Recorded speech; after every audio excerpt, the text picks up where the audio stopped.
बज चुके हैं और वक्त हो गया है देश के दिल मध्य प्रदेश की तमाम खबरों को महज 24 मिनट में जानने का कि मध्य प्रदेश में आज क्या हुआ। नमस्कार, आपके साथ इस वक्त मैं हूं रश्क गौरी। खबरों की शुरुआत खंडवा से। खंडवा में एक दिल दहला देने वाली खबर सामने आई है। यहां पर एक 45 साल की महिला के साथ गैंगरेप का मामला सामने आया है। पुलिस ने 2 युवकों को गिरफ्तार भी किया है। दोनों ने ऐसी दरिंदगी की है कि महिला की मौत हो गई। मामले में सियासत भी हो रही है। क्या है ये पूरा मामला, इस रिपोर्ट के जरिए समझिए।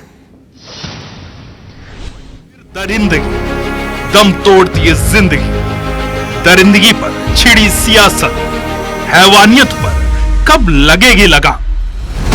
खंडवा जिले के खालवा में 45 साल की एक आदिवासी महिला के साथ गैंगरेप का मामला सामने आया है, जिसमें महिला की मौत हो गई। पुलिस ने 2 आरोपियों को गिरफ्तार किया है। पुलिस के मुताबिक दोनों आरोपी महिला के गांव के बताए जा रहे हैं। मामले में सियासी पारा चढ़ गया है। पूर्व पीसीसी चीफ अरुण यादव ने एक्स पर पोस्ट कर सरकार को घेरा और महिला के साथ हुई हैवानियत की बात लिखी। उन्होंने महिला का गर्भाशय बाहर निकलने की बात भी लिखी, जिसके बाद से ये मामला लगातार तूल पकड़ता नजर आ रहा है। प्रेस कॉन्फ्रेंस में भी अरुण यादव ने सरकार को घेरा। मामले में कांग्रेस ने 3 सदस्यीय जांच टीम भी गठित कर दी है, जिसमें शोभा ओझा, पूर्व मंत्री विजय लक्ष्मी साधव और एमएलए झूमा सोलंकी को शामिल किया गया है। खंडवा जिले के हरसूद में महिला के साथ गैंग रेप किया जाता है। उसकी बच्चेदानी को निकालकर फेंक दी जाती है। उस ब्लीडिंग से उस आदिवासी महिला की मौत हो जाती है। प्रदेश की कानून व्यवस्था पर यह सवाल भारतीय जनता पार्टी के मध्य प्रदेश की सरकार पर है, जिनके प्रदेश में हमारी बहन बेटियां पूर्ण रूप से असुरक्षित है। वहीं मामले में भोपाल सांसद आलोक शर्मा ने कहा है कि इस घटना से व्यथित दोषियों को बख्शा नहीं जाएगा। सरकार कड़ी से कड़ी कार्रवाई करेगी। सरकार किसी को भी हो, परंतु जिस प्रकार की घटना सामने आई है वो समाचार पढ़ के मेरा मन भी काफी दुखी हुआ है। ऐसे लोगों को कठोर से कठोर कार्रवाई हमारी सरकार उनके ऊपर करेगी। कानून अपना काम करेगा, किसी को भी नहीं छोड़ा जाएगा। इधर पुलिस ने प्रारंभिक जांच में महिला की मौत का कारण ज्यादा खून बह जाना बताया है। पुलिस कह रही है कि पोस्टमार्टम के बाद ही पूरी स्थिति स्पष्ट हो पाएगी। फिलहाल दोनों आरोपियों से पूछताछ की जा रही है। इसको जैसी सूचना प्राप्त होती है पुलिस तत्परतापूर्वक कार्रवाई करती है, बॉडी को शिफ्ट करती है। उसके बाद जो आरोपी हैं इसमें पीड़िता ने घर वालों को बताया था कि इसमें दोनों सुनील और हरि नाम के आरोपियों ने उसका जबरदस्ती की है। पुलिस शीघ्रता से आरोपियों को गिरफ्तार कर लेती है और आगे जो भी वैधानिक कार्रवाई की जानी चाहिए वो सब पुलिस ने की। गैंगरेप और वहशीपन की इस वारदात पर सियासत गर्म है, लेकिन मध्य प्रदेश में लगातार हो रही हैवानियत से सिस्टम पर सवाल जरूर खड़े हो रहे हैं। अब जरूरत है कि ऐसी सख्त कार्रवाई हो जो नजीर बन सके। प्रतीक मिश्रा, IBC 24, खंडवा। एनसीआरबी का डेटा भी यही कहता है कि मध्य प्रदेश में सबसे ज्यादा महिलाओं के साथ, बच्चियों के साथ बलात्कार की वारदात को अंजाम दिया जाता है और आंकड़े के मुताबिक क्राइम के और खासकर महिला संबंधित अपराधों में मध्य प्रदेश नंबर 1 है। और ऐसा ही एक और मामला हटा से भी आप देख लीजिए, सुन भी लीजिए, क्योंकि हटा में भी एक बलात्कार का मामला सामने आया। हटा में यहां पे दिव्यांग महिला के साथ बलात्कार की वारदात को अंजाम दिया गया। पीड़िता ने परिजनों के साथ थाने पहुंचकर रिपोर्ट को दर्ज कराया। पूरी वारदात पटेरा थाना क्षेत्र की बताई जाती है। मध्य प्रदेश की 2 अलग अलग जिलों की कहानी और दोनों जिलों में एक ही चीज सामान्य है और इक्वल है, वो है बलात्कार।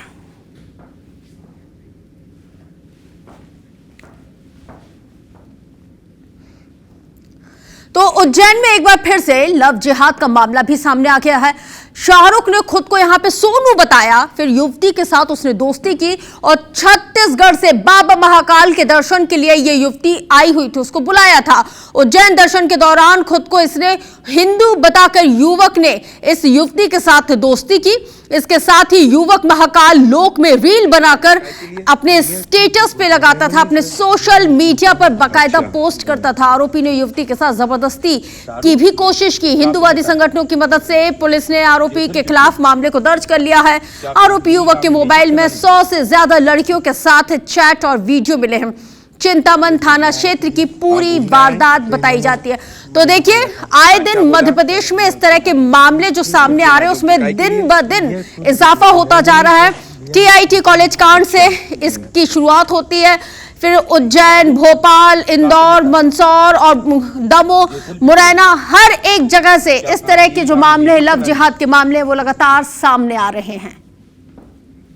घूमने आए थे भैया। हाँ, घूमने आए तो इन्होंने मुझे बोला। देखिए, इंदौर में शूटिंग एकेडमी चला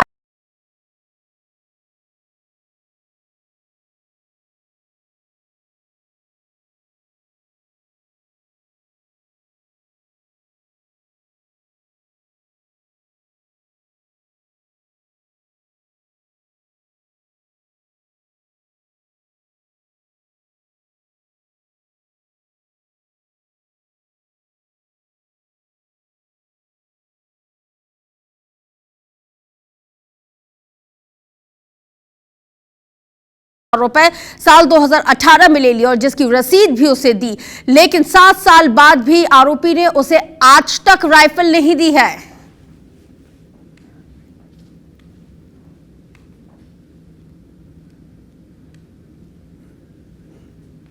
7 साल हो गए उसको, ना ही राइफल दी गई, ना ही पैसा वापस किया गया। तब जाके फरियादी के द्वारा थाना अन्नपूर्णा में पहुंचकर उसके खिलाफ धोखाधड़ी की केस रजिस्टर कराया, जिसमें आईपीसी सेक्शन 420, 406 के तहत केस रजिस्टर किया जाकर इन्वेस्टिगेशन लिया गया है और वो स्लिप भी जब्त कर ली गई है, जिसमें कि इसके द्वारा जो बनाकर दी गई थी एकेडमी की, जिसमें इसने पैसा लेना स्वीकार किया था। तो इस तरह से उसके धोखाधड़ी के एक अन्य प्रकरण को पंजीबद्ध कर लिया गया है। आगे बढ़ेंगे, बात मध्य प्रदेश के विदिशा जिले से करेंगे। विदिशा लोकसभा सीट इस वक्त वाकई में बहुत ज्यादा सुर्खियों में है, क्योंकि केंद्रीय कृषि मंत्री शिवराज सिंह चौहान ने विदिशा संसदीय क्षेत्र के बुधनी से अपनी पदयात्रा की शुरुआत कर दी है। शिवराज की यह पदयात्रा सिर्फ पार्टी को मजबूत करने के इरादे से शुरू हुई है, बल्कि खुद को भी मजबूती से स्थापित करने की यह कोशिश है।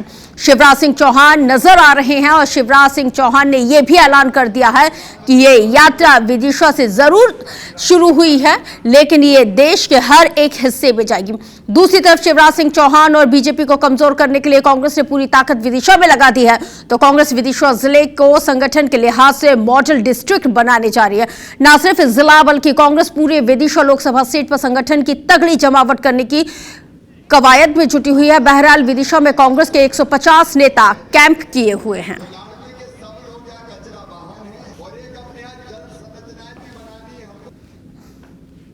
तो बुधनी में विधानसभा बाई इलेक्शन में कुल यहाँ 1 लाख की लीड 13,000 में कन्वर्ट हो गई, तो उल्टी गिनती शुरू हो गई। और जैसे ही ये पायलट प्रोजेक्ट पूरे फॉर्म में जाएगा तो ये मान के चलना कि विदिशा लोकसभा कॉन्स्टिट्यूंसी बीजेपी की उल्टी गिनती शुरू हो जाएगी। कांग्रेस है कहाँ? विदिशा तो छोड़ दो, अन्य कहीं नहीं। विदिशा में ततई पता नहीं है, कांग्रेस कहीं नहीं है। उनके पास ना संगठनात्मक स्वरूप है, ना उनका कोई विचार है।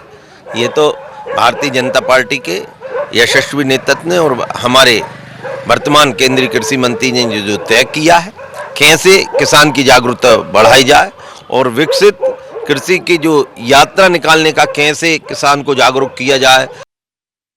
तो देखिए, जम्मू कश्मीर के पहलगाम में हुए आतंकी हमले को लेकर कांग्रेस ने केंद्र सरकार को जमकर घेरा है। रीवा में मीडिया से मुखातिब होते हुए पूर्व मंत्री कमलेश्वर पटेल ने कहा है कि देश की सुरक्षा को लेकर सरकार तनिक भी गंभीर नहीं है। उन्होंने आगे कहा है कि पहलगाम की घटना को इवेंट की तरह पेश किया जा रहा है। इस दौरान उन्होंने विवादित बयान को लेकर मंत्री विजय शाह पर भी तीखा हमला बोला है। इस दौरान उन्होंने कहा है कि 31 मई को कांग्रेस की ओर से जय हिंद रैली का आयोजन हो रहा है, जिसे पार्टी की महासचिव प्रियंका गांधी वाड्रा संबोधित करेंगी। जो एक जिम्मेदारी होती है देश के प्रति, सबने निर्वहन करते हुए सर्वदलीय बैठक में सरकार के द्वारा जो आहूत की गई थी उसमें गए, पर देश के प्रधानमंत्री सर्वदलीय बैठक में नहीं गए। 2 बार बैठक आयोजित हुई, एक भी बार नहीं गए और बिहार जाने के लिए उनके पास समय था। और वहां जिस तरह का बयान दिया है वो भी हम समझते हैं कि ये सिर्फ और सिर्फ जुमला ही है।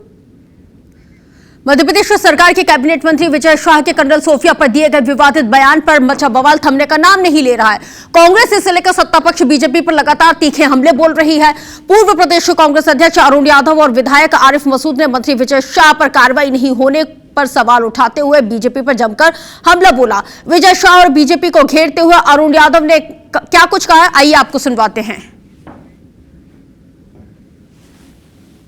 हमारी पराक्रमी सेनाओं के लिए, हमारी बहादुर सेना अधिकारी सोफिया कुरैशी जी के लिए जो वक्तव्य दिया, उससे आज पूरा देश शर्मसार है। प्रदेश की सरकार, देश की सरकार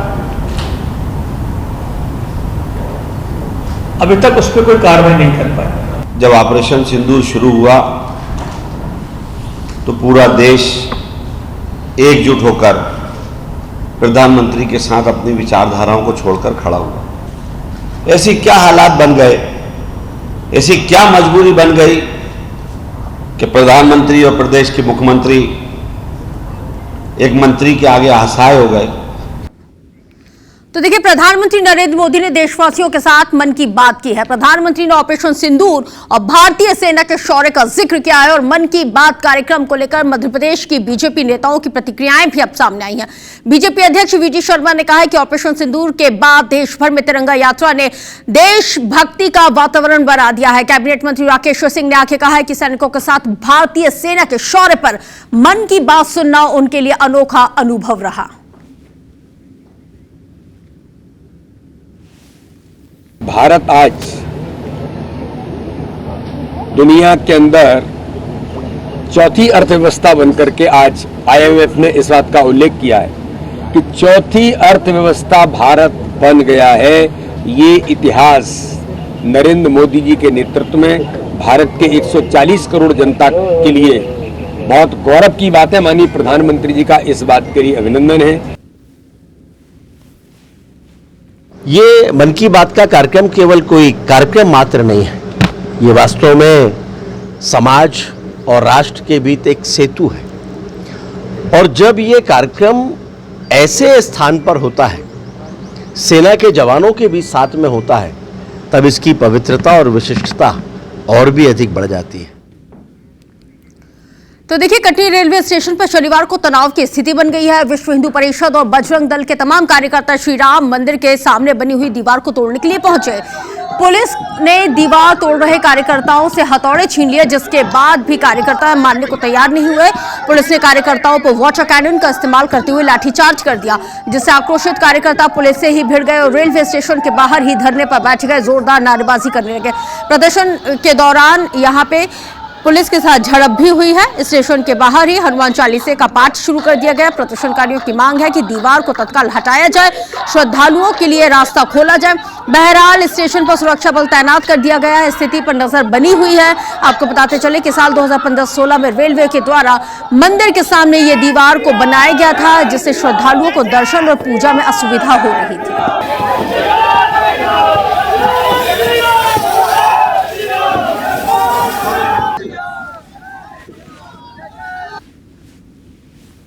मंदिर के सामने जो दीवार बनी हुई है, मंदिर का अस्तित्व खत्म करने के लिए, उस दीवार को तोड़ने के लिए यहाँ सभी विश्व हिंदू परिषद के कार्यकर्ता और सभी सनातनी भाई पहुंचे हुए थे।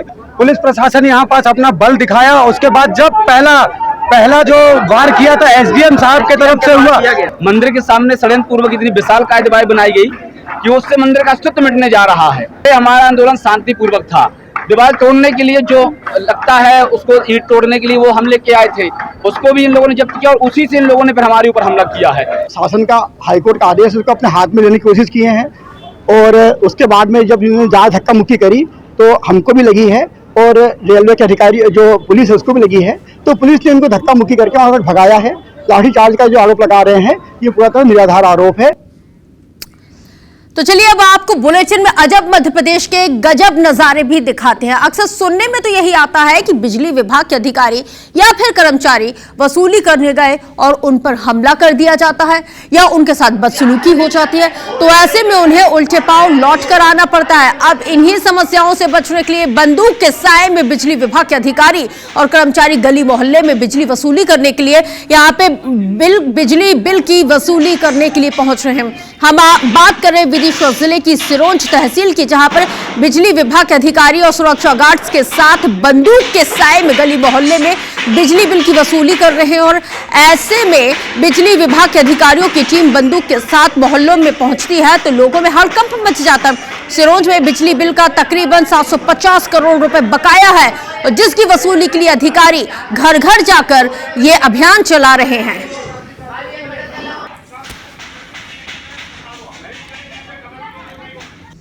मुरैना के जौरा खुर्द रोड पर सरकारी मोटर से पानी लेने को लेकर दो पक्षों में विवाद हुआ है, जिसके बाद दूसरे पक्ष के लोगों ने वहां पर ताबड़तोड़ गोलियां चला दी हैं और जिसकी वजह से क्षेत्र में दहशत का माहौल इस वक्त है।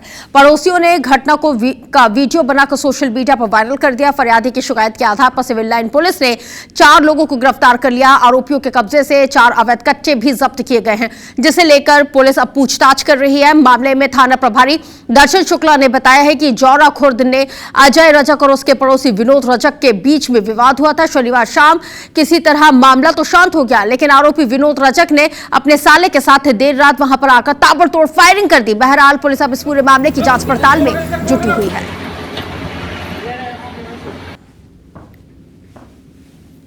पानी को मोटर को चलाने के लेकर विवाद हुआ था और उस विवाद तक से जब वीडियो सामने आया और फरियादी द्वारा एफआईआर कराने पर उसके 4 आरोपियों के विरुद्ध एफआईआर दर्ज की गई थी और मैं 4 आरोपियों को पकड़ लिया गया है। इस संबंध में जो है हम लोग जांच कर रहे हैं और जो भी तथ्य आते हैं सामने फिर उनके विरुद्ध कार्रवाई की जाएगी। तो चलिए इसी खबर के साथ मैं रश्क गौरी आपसे लेती हूं इजाजत, लेकिन IBC 24 पर खबरें नॉन स्टॉप जारी हैं क्योंकि सवाल आपका है।